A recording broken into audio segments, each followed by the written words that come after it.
He's coming this way. Hundreds of people spot UFOs all around the world.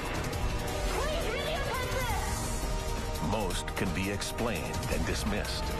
Look at that! Look at that! But remarkable videotaped evidence and credible eyewitness accounts of 3 recent sightings in Texas, Massachusetts, and Indiana prompt a thorough investigation with surprising conclusions. These people saw something.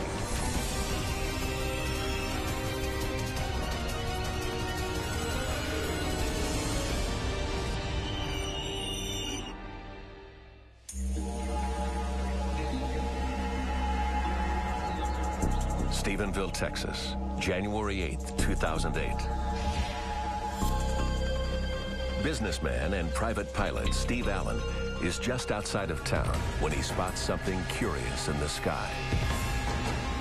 I look off to the east and I see a series of lights coming at us real quick. Steve describes enormous blue, red, and white lights flying in formation at high velocity.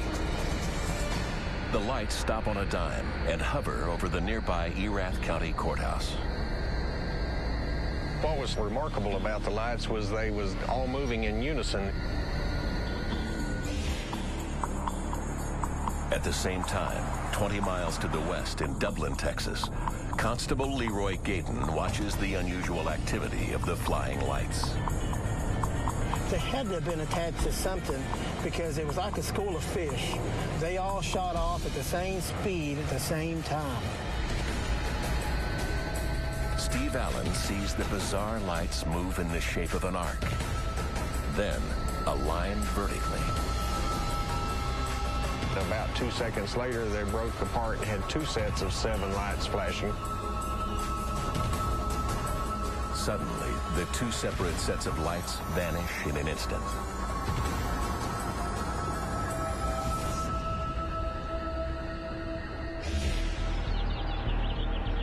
But there's a third credible witness, an Erath County police officer with over 20 years of service.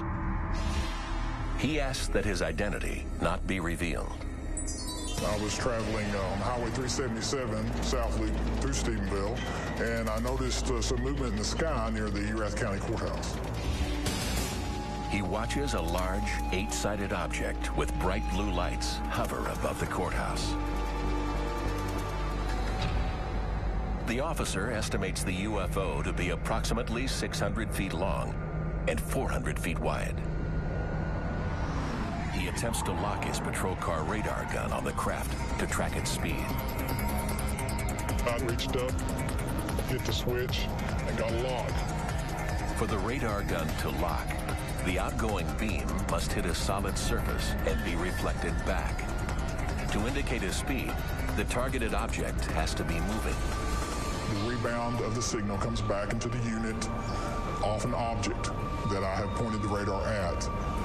It locked in very quickly. According to the officer, the radar gun shows the craft is moving at a steady 27 miles per hour. Then, the craft begins to maneuver. Here is when it started to do its 45-degree flying. The craft flies off at a low altitude, and the patrol officer loses it behind the trees. As it was pulling away, it accelerated up to 33 miles an hour. It was getting out of range of my radar, and that's when I lost the lock.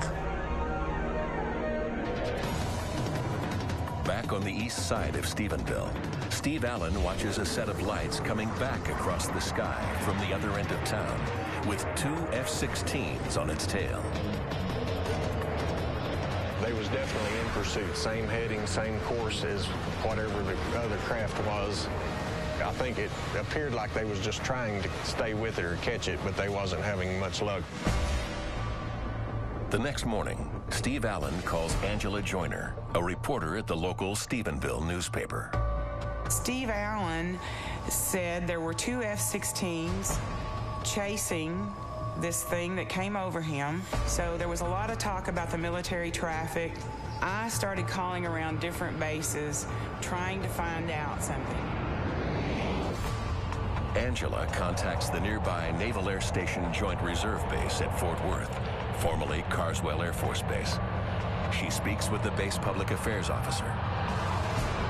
And he says, no, we didn't have any F-16s in the area. The public affairs officer gives Angela and the public the military's first explanation for the strange lights. They conclude they were caused by the sun reflecting off two commercial airliners flying at high altitude. I said the reflection off of my shiny white ass is what it was. It wasn't no high-altitude jet airliners. Jet airliners usually don't have two F-16s chasing them at 1,000 foot above the ground. Word of the sighting spreads. And now, with national media asking questions, the NASJRB Public Affairs Office lays out a second explanation. About 2 weeks later, they sent out a press release, and it basically said, sorry, we made a mistake. We actually had 10 F-16s in your area from 6 to 8 p.m. on January the 8th. Why the complete reversal of the military's claim that there were no F-16s in the area at the time of the sightings? More questions and suspicions begin to rise. And it really made them angry. A lot of people felt that was put out as a cover-up.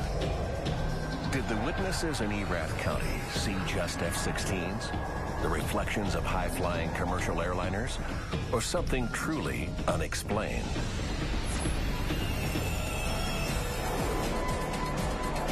The Department of Defense turned down requests for interviews with any of the F-16 pilots based at the NASJRB Fort Worth. And no photo or video evidence surfaces to support the witness reports.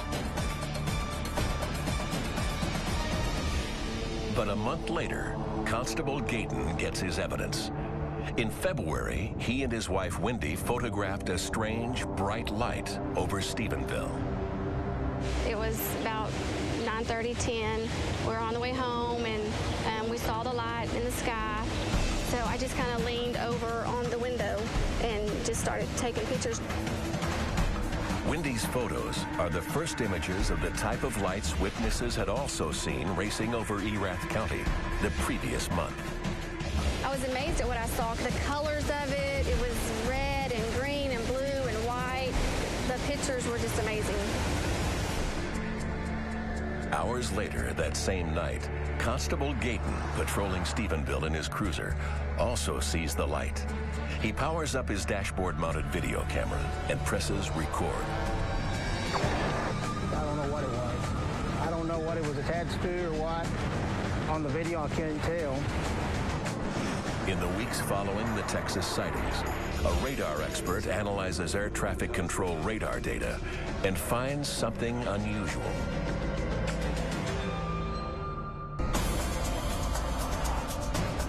On January 8, 2008, dozens of Central Texas residents, including police officers, spotted strange objects maneuvering erratically in the night sky. Local military officials claimed that nothing more than fighter aircraft on routine training missions were in the air that night. But witnesses took the official explanation with a grain of salt. People felt that was put out as a cover-up. Without any video or photographic imagery to support the witnesses of the January 8th sighting, radar expert Glenn Schultz turns to the FAA. He files a Freedom of Information Act request for radar records of that night. His goal is to determine if anything out of the ordinary occurred in the night skies. Schultz breaks down the FAA radar data and constructs a 100-mile by 100-mile cube of airspace above Stephenville from ground level to 41,000 feet. Inside of that cube, I looked at every antenna return that fell inside of there. An antenna return appeared whenever the FAA radar antenna detected something in the sky. Analyzing those antenna returns, Schultz tracks the path of the 10 F-16 fighters that the military claims were in the area at the time of the sightings. Schultz's analysis confirms their story to a point. But Schultz also finds something else in the sky with those F-16s. 3 unknown objects flying together over Stephenville. They shared the characteristic of what I call erratic flight patterns. These targets would speed along at a fairly rapid speed, and then they would stop. For a 10 or 30-second period, we might have no forward motion of these unknowns, and then suddenly they would start moving again. And when they started moving, sometimes their speeds got up to several hundred miles per hour. Schultz's scrutiny of the FAA records reveals that the speed, location, and movement of these 3 unknowns corroborates what Steve Allen saw that night. The antenna return data shows 2 crafts flying away from the county courthouse, and a 3rd craft being chased by 2 F-16s minutes later. In my opinion, these 3 targets acting in such erratic speed profiles and where they were with regard to the Stephenville area and the time of night that they were present indicated to me that these unknown targets were responsible in part for what the eyewitnesses were seeing. Schultz's radar findings suggest the F-16s were on military exercises. But the data shows that when the jets finished their training mission and turned back toward their base at Carswell Field, they abruptly split up. 6 of them followed the prescribed military training route centerline back to Carswell. 4 did not, and their return stood out like gangbusters because they veered to the east by 25 to 30 miles off of the centerline of the military training route. This change of course would place the F-16s directly in the area where Steve Allen saw them chasing the unidentified flying object. The question arises as to why these 4 jets would veer off, of course. One theory is that the pilots were just hot rodding. I don't think that was the case. I think they were more likely ordered from their ground commanding operations to do some inspection 20 to 30 miles east of Stephenville. Schultz's findings received no official acknowledgement from the military. 2 months later, and 1,800 miles away, a nearly identical sighting mystifies eyewitnesses. Southwick, Massachusetts, April 18, 2008. Dan Vierno, a musician, is at home when his girlfriend spots something through the kitchen window. A good 10, 15 minutes later, she's edging me to come out there. She's like, seriously, you gotta come out here and take a look at this. Stepping out his front door, he watches a glowing orb float just above the horizon, radiating brilliant colors. Scanning the sky, he sees even more of the bright orbs. He grabs his camcorder and starts shooting the brightest light. When I started filming it, it was actually near the end where it was just starting to go behind the horizon. Dan's neighbor, Kathy Hubbard, also sees the lights. The longer we watched it, the more frightened we became, the more concerned we became, and we knew that it was real. These did not move smooth across the sky, up, down, sideways, and they move very quick. And they did come near each other numerous times and then go away again. Trail of the Stars. A 4th witness, Courtney Lynn Wilson Merrill, observes the same lights. There were 3 lights, but they were spread apart. There was one here, and then there was one right behind me, and then one in that direction. The lights in the sky didn't make any sort of noise. There weren't any military jets chasing it or anything. Courtney is a professional photographer, and she focuses her video camera on the brightest object. Were they in triangle formation? It started down here. Were they making patterns? Here. Yes, they were. She sets her camera for a short time exposure to better capture the light's erratic path. What I wanted to do is if it was moving, it would create a little light trail. This image records the light's path for 15 seconds. You see the object move slightly with the stars and then dip down, stop and then move with the stars again. So you'd have the two trails and then the little stair step down. I first thought that it was a ship, that it was some sort of ship, whether aliens or extraterrestrials or military or whatever. It was definitely man-made. It wasn't anything natural. Like the earlier Texas incidents, air traffic control radar data could help investigators form a clearer picture of what happened in the skies above Southwick. But a request for radar records at the time of the sightings turns up nothing. The FAA explains they have no records relevant to that event. The similarity of the images of the lights recorded in Texas and later in Massachusetts draws the attention of retired fighter pilot and aviation investigator David Kennedy. Could the two sightings in very distant cities be of the same thing? This is a very similar light pattern to what we saw in Stephenville, Texas. It appears to pulse just like the Stephenville illumination did. Kennedy then looks for any indication that the light is something conventional, routine, explainable. It doesn't look like an aircraft landing light or any kind of aircraft position lights. With a limited look at color on this, it does not appear to have the intensity of a target illumination flare, which is a white-hot magnesium. It doesn't have the short duration of a decoy flare. I've never seen anything like this, and frankly, I've talked to some of my friends and said, do you know anything that we're working on that this might be? And they draw a blank as well.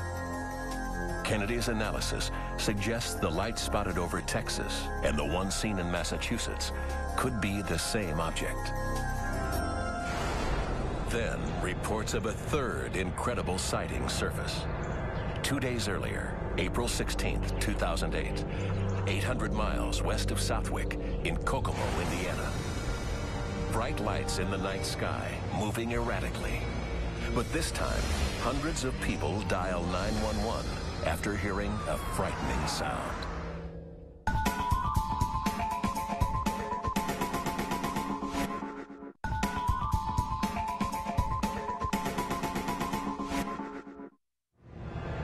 Are you videotaping this? I'm trying. Please videotape this! April 16th, 2008. Residents of Kokomo, Indiana marvel at strange formations of lights in the night sky. They're then suddenly rattled by a ground-shaking boom that's heard all across town.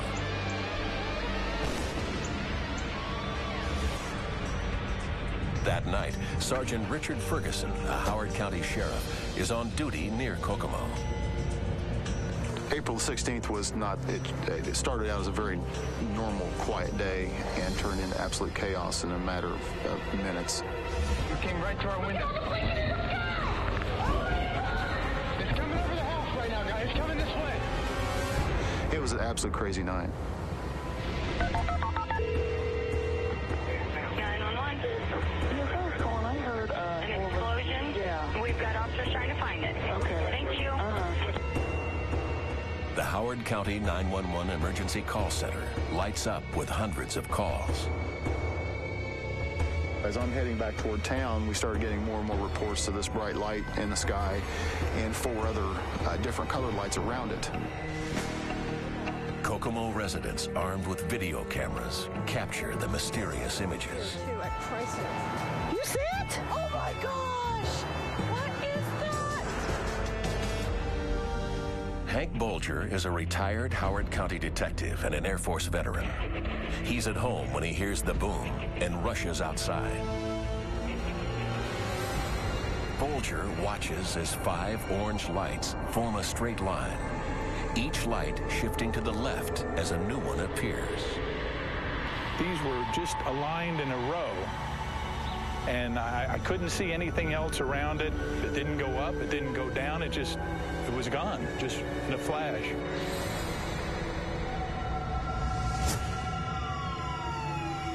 Sergeant Ferguson, getting reports from the 911 dispatchers, assumes the callers have seen a mid-air collision and explosion. He contacts the Indiana Air National Guard at Fort Wayne Airport and asks if any of their aircraft are flying in the area. I'd find out exactly what was going on. So when I talked to those folks up there, our tower's closed, all our planes are down, we don't have anybody up. Minutes after the boom, Dustin Cronkite sees something that contradicts what Sheriff Ferguson has just been told. I discovered that there were probably 14 to 16 airplanes, possibly jets, flying around in the same circular direction, which then got me to notice that there was a strange pattern of lights that were lighting up in the sky. Dustin reports seeing a bright, strobing light shooting off intense colors. He photographs it.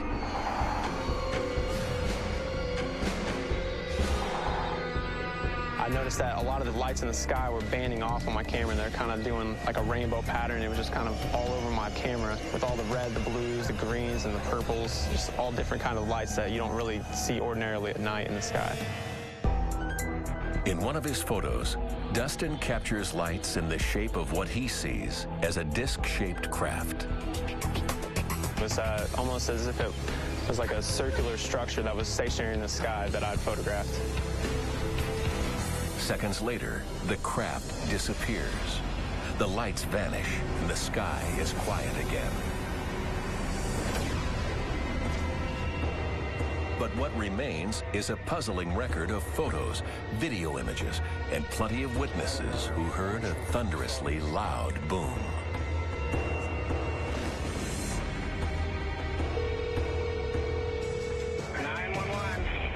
Yeah, we just heard a big explosion that shook our house. Right, we're already aware of it.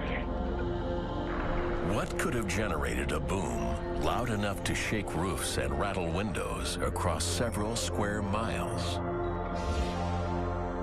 Sergeant Ferguson searched and found no evidence of a crash site, an impact crater, or an explosion.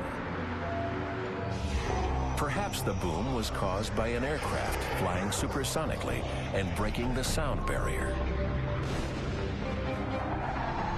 The next day, the 122nd Fighter Wing of the Indiana Air National Guard issued a statement. It explained that one of their F-16 fighter jets accidentally broke the sound barrier over Kokomo while deploying anti-missile flares. This raised suspicions for Sergeant Ferguson.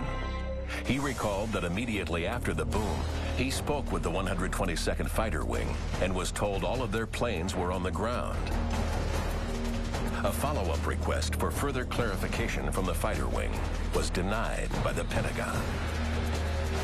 Being around the aircraft in this area, I am not buying into the aircraft story. It just doesn't add up. Are they just trying to hide something? There wasn't a jet engine going by. There wasn't anything that was just rumbling. You couldn't tell what the boom was. That's what made it so peculiar. These did not appear to be any flares that I've ever witnessed or seen before. But days after the fighter wing's reversal, new video surfaces. Imagery that may support the Air Force's version of events. Amateur filmmaker J.T. Putterbaugh had reported seeing dozens of strange lights in the sky north of Kokomo. When I saw that, I was basically like, you know, what's going on? It kind of freaked me out a little bit, but at the same time, I was intrigued by it. He captures the lights, downloads the footage into his computer, and notices something unusual. I noticed there's a little blinking light. I turned the exposure up, and I could see that there was at least an object with a blinking light shooting these things out. Retired Navy F-18 pilot David Kennedy analyzes JT's footage.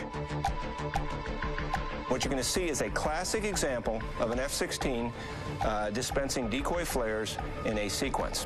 What you'll see is the picture get much brighter, and it's very, very obvious. You can see the flares actually coming out of the aircraft. This is a military training maneuver beyond a doubt. Kennedy then compares JT's footage to video shot by other eyewitnesses that night. This piece of video is very interesting. Taken by a mom with her handheld camera looking west from Kokomo, Indiana into the night sky. That tells me with a pretty good sense of certainty that this is an F-16 putting out expendables in a tactical training environment, in a tactical training profile. Kennedy's analysis reveals the lights in these two videos were created by F-16s. But it doesn't explain several other videos, eyewitness accounts, and photos that captured a disc-shaped object in the skies over Kokomo. Did an F-16 generate the sonic boom? It's possible. But during training missions, F-16 pilots are expressly prohibited from flying supersonically over populated areas. It's a very serious violation to do a sonic boom in an area where you're not supposed to. It's a violation of air discipline.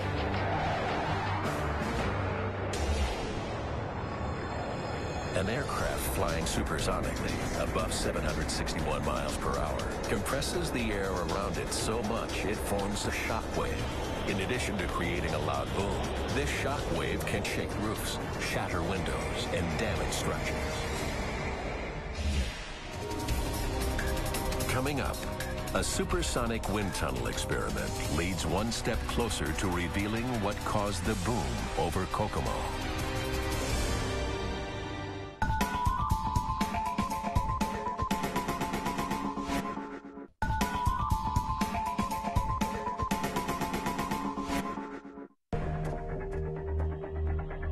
April 16th, 2008. Witnesses see strange lights and hear a tremendous boom in the skies above Kokomo, Indiana. It was pretty loud. It was like it rumbled everything, but there was nothing after that. There wasn't a jet engine going by. You couldn't tell what the boom was. That's what made it so peculiar. It scared me. My house shook, my windows rattled, and it just really scared me. Glenn Means is a retired Air Force Special Operations aviator. We're standing at ground zero at Kokomo boom. We've determined by talking to witnesses and doing triangulation that this is probably where the boom originated, overhead. Glenn estimates the boom was centered 5 miles southwest of Kokomo. This location is still several miles away from the Hilltop Military Operations Area, the only area where 122nd Fighter Wing F-16s are authorized to conduct training missions subsonically. Glenn and other investigators canvass the adjacent area.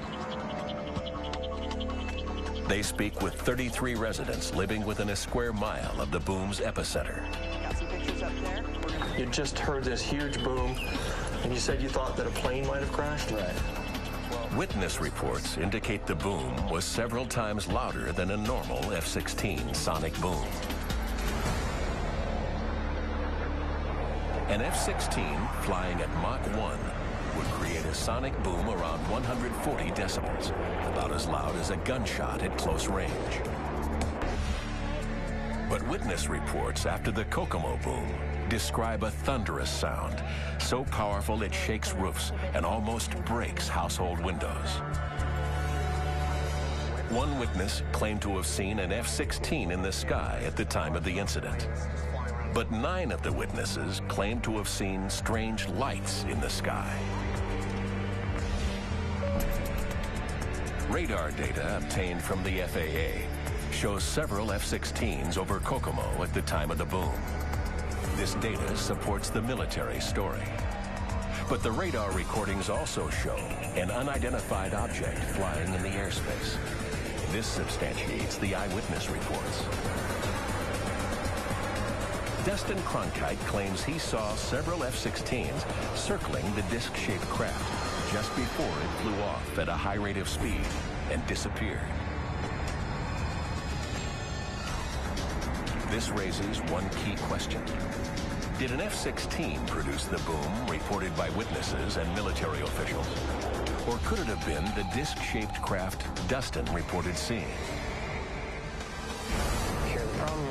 Dr. Scott Miller is professor and chairman of aerospace engineering at Wichita State University and a fellow at the National Institute for Aviation Research. He's designed an experiment to determine whether a disc-shaped craft can generate a sonic boom louder than an F-16. Dr. Miller and his team will test 2 scale models in a supersonic wind tunnel. An F-16 like the ones flown by the 122nd Fighter Wing, and a disc-shaped craft, similar to what Dustin Cronkite photographed in the skies over Kokomo. Using Schlerin imagery, observers can see how air of different densities flows around an object. Dr. Miller and his team will be able to see the shock waves the F-16 and the disc generate as they travel through the air at over twice the speed of sound. They'll be looking closely at the size of each craft's shock wave. The craft that generates the bigger shock wave will produce the louder sonic boom. 5, 4, 3, 2, 1.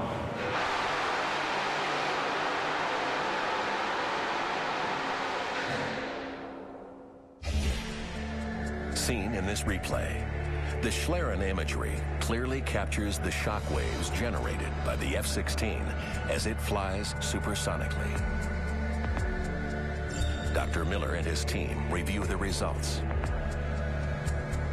These are results obtained by testing this F-16 model. You see a shock wave formed on the nose of the aircraft.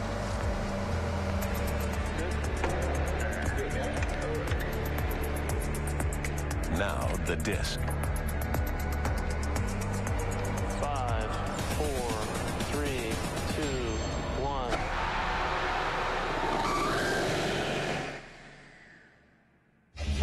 Actually, oh no, that's a good. Dr. Miller analyzes the images. Let's see, we're getting a good. This is a photograph of a recent run, and the flow is fully established at Mach, in this case, 2.2. The most prominent shock wave you see is the one that's coming off of the nose. You see another small one that's coming off the little spherical surface that sits on the top of the disc. After reviewing the two shockwave profiles, Dr. Miller shares his findings. In looking at the Schlerin photographs for these two models, this one's going to create a louder boom. And part of the reason for that is it's got more volume to it. And obviously, when you look at the intensity of the shock waves in the Schlerin photos, the disc generated a greater intensity, higher strength nose shock and tail shock. So this one would sound very loud. At supersonic speeds, the disc generated a larger shock wave than the F-16. The results suggest if an F-16 and a disc were flying in the same airspace, the disc would make a louder sonic boom than an F-16. Investigators have been unable to find any recording of the actual boom over Kokomo. Until one is found and analyzed, the wind tunnel results open the possibility that a disc-shaped object could have caused the extra loud boom heard over Kokomo. It does not rule out that an F-16 caused the boom. However, numerous credible witnesses reported seeing something very different from an F-16, and many of their photos and videos show an object unlike any known military aircraft. Coming up, an aviation photography analyst attempts to replicate eyewitness photos and videos.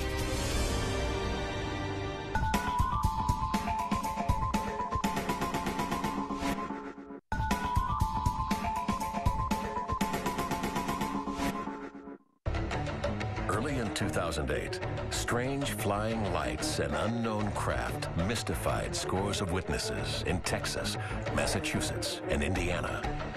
A few managed to grab their cameras and photograph the fleeting objects. I noticed all the pictures had like just a band of lights that was just stretching all the way across the screen on my camera. I sort of came to my senses and said, oh, I have my camera with me, and that's when I started shooting. Could recording something routine like military or commercial aircraft have created these unusual images?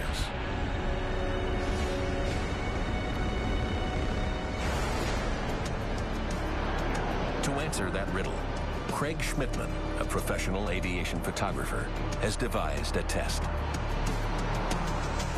Craig has gathered the same type of cameras used by the witnesses. And from a vantage point at Los Angeles International Airport, he will be photographing approaching and departing aircraft. He will use a number of settings on each camera to see if he can replicate the mysterious string lights and other phenomena seen in the eyewitness videos. So the camera I've been shooting with so far tonight is a mid-level professional digital SLR from one of the major brands.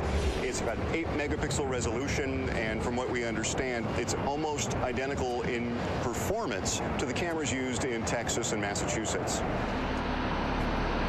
A critical factor in Craig's experiment is shutter speed. The longer a camera's shutter remains open, the more light is allowed in. This is vital for capturing objects in low light. But the longer the shutter remains open, the more fast-moving objects will appear to streak across the frame. In order to do the sort of things that might represent the imagery we saw out of Texas. I've gone from 1/2 a second all the way out to 4 seconds in order to expose the imaging system of this camera for varying lengths of time, so we'd have shorter and longer streaks of light, trying to see if we could get the rainbows and flares and all these other artifacts that we've seen in the other photographs. At his studio, Craig begins his analysis. First, looking at the photo shot by Wendy Gayton in Texas. I find this image a bit of a mystery, actually. We have this rainbow effect throughout the image, which leads me to think that either the source was changing color or there's a distortion caused by some other force that we're not really familiar with. Craig compares her photo to one he shot of a commercial airliner using a camera like Wendy's. There's nothing close to the rainbow we see throughout the image from Wendy in Texas. While this is certainly an aircraft, I can't say that that's what this is. Even though he applied a variety of different settings, Craig could not recreate the translucent rainbow coloring in Wendy's photos and Dustin's photos from Indiana. Similar, but we don't have anywhere near the rainbow effect that we're seeing on Dustin's photograph. We have a streak of almost the same length, but nowhere does this image look at all to me like the image that was sent to us from Dustin. Next, Craig looks at Courtney Lynn Wilson Merrill's photo of the light in Massachusetts. We see a bit of an orange, well, it's more of a magenta, really, glow around the outside of it, and there's a little hint of a greenish color here. The camera and the object didn't seem to be moving relative to each other very much, especially considering how long that exposure was. Courtney Lynn's camera was mounted on a tripod, and since the tree in the foreground remains a stationary reference point, Craig can determine that the object is moving relative to the fixed camera. That rules out that this is an image of a star or street lamp. If this was man-made flare being shot from the ground or dropped from an airplane, there'd be a long smear, a string arcing across the sky. We don't see anything like that. He compares this to an image he shot at the airport. We don't see any real obvious pulses of light here, strobes, things to that effect. Nothing about Courtney's picture says to me that this is an airplane or a helicopter. None of Craig's attempts at replicating or debunking the eyewitness photos have worked. The translucent rainbow coloring and light strings are curious. But when Craig analyzes the video footage, he uncovers evidence that raises even bigger questions.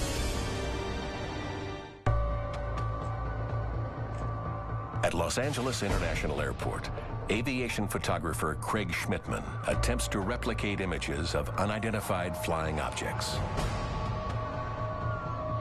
Using a variety of cameras and settings, he is trying to match photographs of strange lights and purported UFOs shot by eyewitnesses in 3 states earlier in 2008. Side by side, Craig's photographs and the eyewitness pictures seem similar in many respects, but closer analysis reveals significant differences.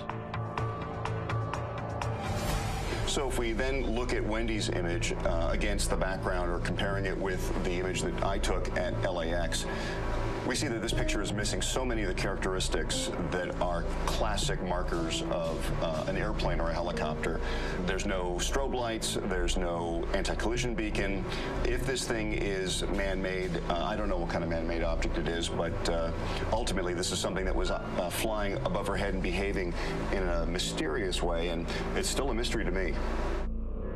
He turns his attention to replicating videotape recorded by Constable Leroy Gayton in Texas. He was using a single-chip digital camera installed on the dash of his patrol car, normally used to catch drunk drivers, speeders, things of that nature. The car was parked, and he then adjusted the aim point of the camera and zoomed in all the way, going to 128 times normal using the digital zoom capabilities of the camera. And here we see some of the artifacts you'd expect to see of a distant object imaged with digital zoom, where there's colors introduced that are actually not in the object itself. I don't believe the camera's capable of even focusing sharply on the distant object, and that's part of why we see this very large pearlescent sort of orb on this subject. Now, Craig reviews his video footage. These images were captured during our experiments with a consumer camcorder. And once again, we have a digital camera having a very difficult time adjusting to the intensity of the oncoming light source against a very, very dark backdrop. And as you can see, you're getting a very diffuse ball of light. I think it's pretty safe to say that the officer didn't record any airplanes or helicopters. There's no strobe lights, there's no anti-collision lighting systems that we're seeing whatsoever in the officer's video. But it's not a flying object in the traditional sense, in my opinion. Before the experiment, if you had asked me what are these amateur pictures really of, I think I would have told you that they're going to be either stars, planets. These people saw something. It's something mysterious, to put it mildly. In 2008, scores of witnesses in 3 different states stepped out into the night and encountered nearly identical phenomena. Businessmen, homemakers, photographers, retired military, even police officers saw something unusual, something they had never seen before. The remarkable similarities in their testimony, videos, and photos suggest these people may have seen the same unidentified flying object in the skies above 3 different states. Expert analysis has determined some objects in the witnesses' videos as nothing more than conventional aircraft. However, radar and photographic evidence, as well as supersonic wind tunnel test results, point to the possibility that something else was up there as well. For the witnesses, there are only questions. It wasn't a star, it wasn't anything natural. It was too mechanical looking. Are they trying to put on a show for us? Are they trying to say, here we are?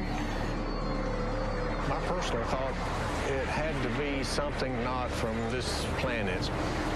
We just want to know what it is. I'm hoping maybe the government can shed some light on this for us, because the people of Steamville deserve to know what's floating above them.